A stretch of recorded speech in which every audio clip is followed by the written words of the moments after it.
अस्सलामुअलैकुम। उम्मीद करती हूँ आप सब खैरियत से होंगे। तो हमारे दिन का आगाज़ कुछ यूँ हुआ कि उठते ही मेरी बेटी ने कहा कि मुझे जो है वो आप टीथ वॉश करा दीजिए। पहले सबसे पहले मैंने इनको जो है वो टीथ वॉश कराने के लिए पटरी पे खड़ा किया। छोटी है ना, हाथ नहीं जाता। तो उसके बाद फिर इन्होंने अपने हाथ से खुद ब्रश निकाला। ब्रश निकालने के बाद जो है वो इन्होंने कहा कि मुझे जो है वो आप टूथपेस्ट भी लगा के दें। अच्छा, इसकी आदत है, ये टूथपेस्ट जो है वो खाती है, करती कम है, खाती ज़्यादा है। तो फिर मैं इसको बिल्कुल ज़रा सा लगा के देती हूँ। उसके बाद जो है ये लेकर मैडम जो है वो अंदर रूम में चली जाती हैं। अच्छा, रूम में जाने के बाद ये अच्छी तरीके से उसको खा पी के फिर वापस आती हैं। फिर कि मैं कहती हूँ जाओ जाके जो है वो रिंस कर लो, उसके बाद जो है वो फिर आना। जब ये रिंस कर कर आ जाती हैं, उससे पहले जो है वो बैठ कर अपना टैब देखती हैं इतनी देर। मैं कहती हूँ तुम्हारा जो है वो ये पोरिश तैयार हो गया बेटा, फिर आ जाना। तो फिर वो फटाफट अपना माउथ रिंस करती हैं जाके, वरना उससे पहले वो उसको लगी रहती हैं। बहुत शौक है उसको ब्रश करने का। एनी हाउ, फिर उसके बाद जो है वो मैंने बाहर खिड़की खोली तो बाहर का वेदर बहुत अच्छा हो रहा था। उसके बाद जो है मैं किचन में आई इसका पोरिश चढ़ाने के लिए। उसके बाद मैंने कहा कि जाओ बेटा कर लो रिंस। तो कहती है नहीं अभी नहीं। अच्छा भाई, अभी नहीं तो फिर बाद में। फिर उसके बाद मैंने जो है वो बेड बनाया। बेड बनाने के बाद जो है वो मैं किचन में आ गई थी देखने के लिए कि कहाँ तक पहुँचा है इनका खाने पीने का मामला। तो ये आ गई मुझे दिखाने लगी कि देखिए मैंने जो है वो टीथ वॉश कर ली है, और जो है वो उसके बाद अब मुझे ना एक स्पून लेने दें। मेरे सामने जैसे हाथ जोड़ के बोलना आ गया कि मुझे दे दो मम्मा। अच्छा भाई ले लो।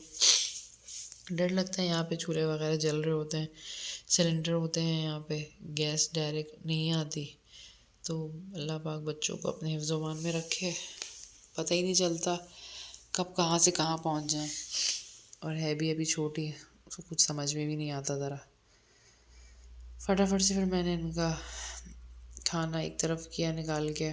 उसके बाद जो है वो फिर मैंने अपने लिए एग बॉईल करने रखा। साथ साथ में ये छोले भी बॉईल कर रही थी ताकि मुझे दोपहर में जो है वो खाना चढ़ाना था रात के लिए, मुर्ग छोले। अच्छा जी, फिर जो है वो हमने फटाफट से इनको बॉईल करने रखा। ये जो ऊपर इनके वाइट झाग से आ जाते हैं, इसको मैंने जो है वो साफ़ किया। उसके बाद जो है मैं इसका दलिया अंदर लेके बैठ गई जाके, ताकि ये ठंडा करके खा ले। इतनी देर में मेरा जो है वो चूल्हे पे एग भी बॉईल होने के लिए रखा हुआ था। फिर इसको एक खिलाना सच सच में एक बहुत बड़ा मसला है। अच्छा, ये गर्म था नहीं, ये शुरू में डरती हैं खाने में कि जैसे बहुत गर्म होगा। सेकंड टाइम बिल्कुल ठीक से खाएगी, पता चल गया ना कि फर्स्ट टाइम वाला ठीक था। सच में एक हेक्टिक ऐसे खिलाना, मतलब एक बच्चा 15 से 20 मिनट में, मतलब अगर खाने वाला बच्चा, ये बच्ची मेरी 1 घंटे से ऊपर लगा देती है खाने में। कि मैंने जब अपना जाके वो चूल्हे पे जो रखा हुआ था एग वो चेक किया तो उसमें क्रैक्स आ चुके थे। इतनी देर हो गई थी मुझे जाकर देखने में। खैर फाइनली फिर इसने जो है वो वाइंड अप किया अपना मील। उसके बाद जो है वो मैं शुक्र अल्लाह का नाम करते हुए फिर मैं जो है वो किचन की तरफ दोबारा गई। फटाफट से अपना नाश्ता बनाया और फिर मैं आगे बैठ गई। आज मैंने एग को बॉईल करके उसमें मायनीज़ डाल के इस तरीके से उसको ब्रेड पे लिया था। बहुत ज़्यादा पराठे और वो सब हो गया था, ऑयली ऑयली। मैं जो है वो कावा लेती हूँ पत्ती और छोटी इलायची की फॉर्म में। अच्छा, इस स्टेट पे आके मेरे पास जो है वो छोले बॉईल हो चुके थे। फिर कुछ बर्तन थे, मैंने उनको निपटाया। उसके बाद जो है वो ज़ोहर का टाइम हो गया था। मैं ज़ोहर की नमाज़ अदा करने के लिए खड़ी हो गई थी। ज़ोहर की नमाज़ अदा करने के बाद मैंने फटाफट से कुरान अपना पढ़ा, जो कि मैं पढ़ती हूँ सूरह रहमान और सूरह मोहम्मद। उसको मैंने जो है वो पढ़कर दोबारा जब देखा क्योंकि रोशनी कुछ इस तरीके से आ रही थी कि ऐसा लग रहा था कि अभी बारिश हो जाएगी, लेकिन बारिश तो खैर नहीं हुई। लेकिन धूप से जो छन कर आती है ना, इस टाइप की कुछ रोशनी अंदर आ रही थी जब मैं कुरान पढ़ रही थी, तो इसलिए मैंने जो है वो ये थोड़ा सा मौसम को भी कैप्चर कर लिया। बहुत ज़्यादा अच्छा हो रहा था। उसके बाद दोपहर में कुछ भूख सी लग रही थी, तो फिर मैंने बिस्किट निकाला, खुद भी खाया, ईशल को भी खिलाया। उसके बाद फिर मैं किचन में आने के बाद मैंने जो है वो अपना खाना चढ़ाया। खाने में जब मैंने बताया जैसे कि मैं मुर्ग छोले बना रही थी, तो उसके लिए मैंने तेल में सबसे पहले प्याज को जो है वो ब्राउन किया। प्याज को जब अच्छे से ब्राउन कर ली, मैंने रफली काटी है क्योंकि मुझे इसको ग्राइंड करना था। जब मैंने प्याज ब्राउन कर ली, उसके बाद मैंने इसमें लहसुन अदरक डाला। लहसुन अदरक डालने के बाद साइड में मैंने अपना कावा भी चढ़ाया हुआ था। फिर जो है वो जब मैंने इसमें अच्छे से लहसुन अदरक को थोड़ा सा ब्राउन होते हुए देख लिया कि ये ब्राउन हो चुका है, इसके बाद जो है वो मैंने इसमें थोड़े से अपने मसाले डाले, जो कि इसमें डलते ही बेसिक से मसाले। हाँ, मसाले डालने से पहले मैंने इसी में ही क्या कहते हैं पानी डालकर टमाटरों का छिलका जो ये स्किन को पील ऑफ किया। पील ऑफ करने के बाद फिर मैंने टमाटरों को लेकर इसी में से निकाल के उसको मैंने ग्राइंड किया। एक्चुअली मेरी अपनी रेसिपी नहीं है, मैंने यूट्यूब से ही देखी थी। उसके बाद फिर मैंने इसमें मसाला डाला, नमक डाला। मसाले बेसिक ही थे, धनिया पाउडर और ज़ीरा पाउडर, हल्दी, मिर्चें, नमक। फिर इसमें मैंने चिकन डाल के भूनी। चिकन को अच्छी तरीके से भूनने के बाद जब ये अपना पानी छोड़ दिया और कलर चेंज कर दिया, फिर इसमें मैंने टमाटरों का पेस्ट डाला। टमाटरों का पेस्ट डालने के बाद इसको मैंने फिर इसकी एक दफ़ा और अच्छे से भुनाई की तेज़ आंच पे। तो साथ मेरा कावा भी बॉयल ही हो रहा था।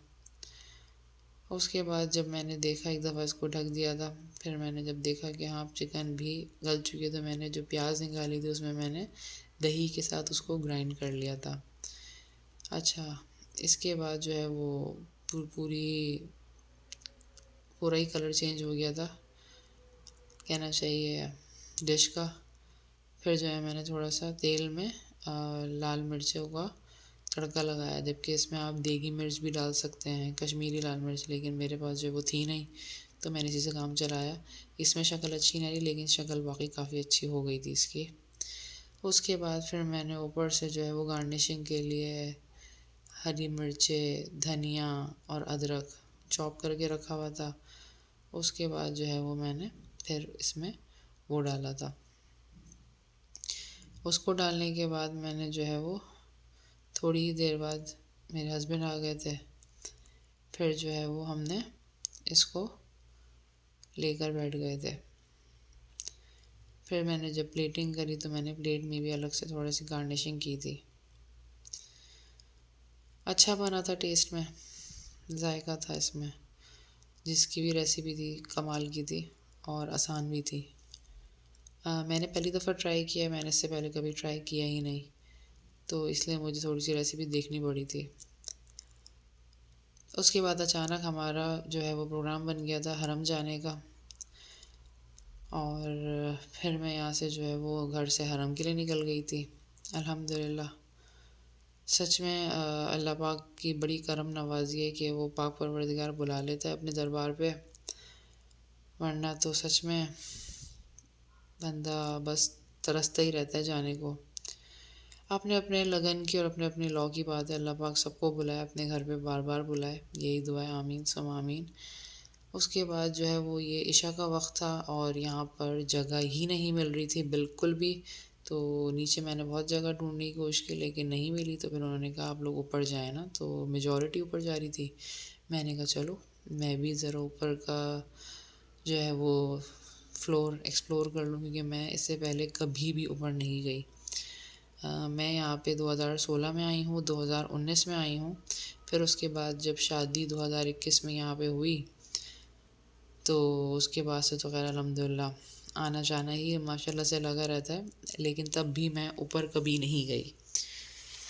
अच्छा जी, उसके बाद जब मैं ऊपर गई तो पता चला कि माशाल्लाह से 3 3 या 4 एक्सीलेटर हैं, उनको कवर करके जाना है। मैं यही देख रही थी कि जाए जा रहे हैं और आगे ही नहीं दे रहा सहन।